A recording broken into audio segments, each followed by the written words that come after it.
Welcome to Gallifrey Pirate Radio. I am one of your hosts, David Beauchamp. I'm joined by a plethora of panelists this time, where we're going to discuss episode 1 of Torchwood Miracle Day. But first, we're going to start off with introductions like normal. We'll start at the very end down there. Hi, I'm Angela Prichett. She's known for her costuming, makeup, and acting in the independent film industry. And that does not mean porn, it means independent film, especially horror. She does some really rock and roll stuff. You need to check out her IMDb page. Yeah, I just did that the other day. It's me, guys. It's sex. Yes. Hi, I'm Clayton. I'm still recovering from the 2 doctors. Yeah. I'll give you a little hug for that one. This is all your fault. Well, I mean, trust me, don't worry. We'll get some more Colin in you. He doesn't want any more Colin. Well, we'll discuss that later. But we're here to discuss Miracle Day. I'm gonna make him cry. I'm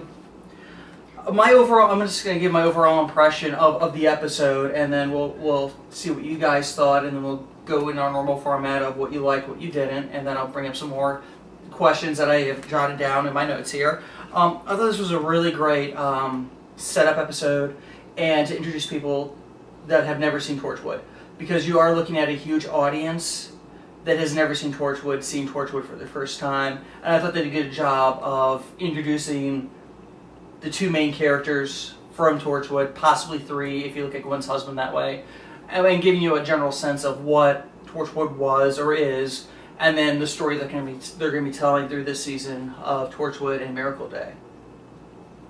I thought it was really interesting the way that they have that almost immediate callback to the series premiere, with Esther's introduction to Jack Harkness being almost identical to Gwen's.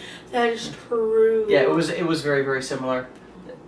And it's just interesting to me that it is just a cool excuse to dump a lot of exposition, but then not have it really count for anything. It's a really interesting thing to do, and I think that it avoids being lazy writing, because they are introducing the show to an entirely new audience.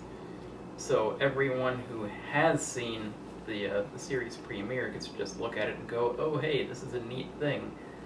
And I was just sort of surprised that they go with that, but it works. Yeah, I gotta say, this was Davies, I won't say his best, but pretty damn good. Because, I mean, just jumping back to the miniseries that came before this, Children of Man, that was phenomenal. And it showed how good of a writer Davies could be. And I think, at his heart, he's definitely more of a Torchwood writer than he is a Doctor Who writer. I mean, he's more of a Doctor Who fanfic writer than he, Yeah. Because, I mean, his stuff was really sappy at times in Doctor Who. Whereas with Torchwood, I really think he gets to, especially now, express what he really, really wants to write without the Who baggage. Any thoughts or feelings about just opening about the episode? I thought we were going down the line. Oh no, it's free for all. Yeah. Okay, Yeah. well, I mean, you were saying Davies is more of a Torchwood writer, and this is what happens when you give him a budget. yeah. And honestly, I think that's the reason why we got the helicopter in this one, because like every other time that he's used a helicopter, like in Doctor Who, it was never a real helicopter. It was all special effects done with cranes and lighting and stuff like that. So it's really funny that in the first episode of Torchwood, we get a real live helicopter, and I really think that is Davies like, look at my budget, I can use a real helicopter now, I don't have to, use scaffolding and lights and sound effects to fake it. And it is interesting to see Torchwood with an American-sized budget. I hope the budget carries over through the rest of the season, and not just in the opener, which sometimes happens. It's just really weird to see Torchwood in America. One of the things that I thought was interesting about the special effects, though, was that while there were some shots that did look pretty good, at the same time, overall, it didn't look significantly better than the average episode of Doctor Who, I thought. No. And I saw, because it's still a British production. just being funded with American dollars more so this time. I don't mean it in a bad way. Oh, no. It's just my impression from what I've seen is just that the Doctor Who guys seem to have a better idea how to stretch the production budget. Oh yeah, and honestly, I think the weakest effect, and me calling that a weak effect is not really saying like that's a horrible thing, was it looked a little computer generated with the undead guy's face. Mm-hmm. I mean, but I mean, if that's my major complaint with their special effects, I mean, most shows would kill for effects that look that good. Yeah. I just like, even though they had all those other stuff, kind of like Clayton said, you know, it still had the Torchwood feel. Yeah. But still threw me, you know, because I'm just so used to them being in Cardiff, not in... Well, I mean, they were, I mean, so far they've been mostly in England in this episode. Yeah, but seeing, you know, the CIA and people that was without... kind of more of a bringing in all the characters. True. Too, Yeah.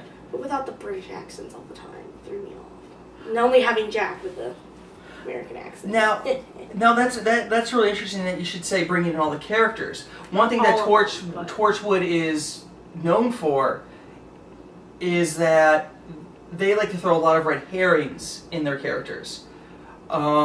Which characters do you think are going to actually be pertinent through the series, and which ones do you think are just red herrings? Or do you not have a real sense of that yet? I have an idea, but some of the characters that I think are going to actually play a bigger role haven't even shown up yet.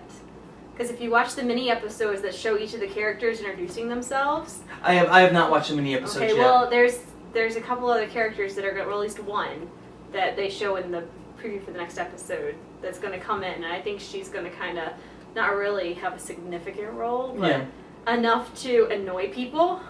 So nice. Oh, Torchwood Miracle. I'm not even going to attempt to guess right now. Yeah, I know, it's really interesting. I can't tell you who's going to be important and who isn't yet, because I mean that's one thing that Davies is really good at. And I'm curious to see if Davies wrote the entire series or if he's going to have some co-writers in there. But I do notice that he did, I think, if I remember correctly, he did have the writing credits for this episode. So I'm curious about that. So what did you guys like about this episode? Captain Jack Harkness. Yeah. Besides Captain Jack Harkness, I like I was when I was watching the credits. Greg Nicotero did the makeup for it, and that was pretty cool. You may want to explain for people that don't know who he is. He did the makeup for Living Dead and a couple other huge budgeted movies. So I don't know. I like the fact that Jack has become human again. I thought that was an interesting thing. I've only seen up to season 1 and 3 episodes in season 2, so don't know a lot about later on. So that was nifty. Gwen being like really badass with the baby, and let's put some earmuffs on my kid so I can just shoot the shit out of this. the baby's just smiling away. Yeah, exactly. Reese really hasn't changed too much. I mean, yeah, but otherwise, I mean, I liked it. I'm a little confused, but I liked it. Well, it's Torchwood. You're supposed to be confused, especially with the first episode of the season.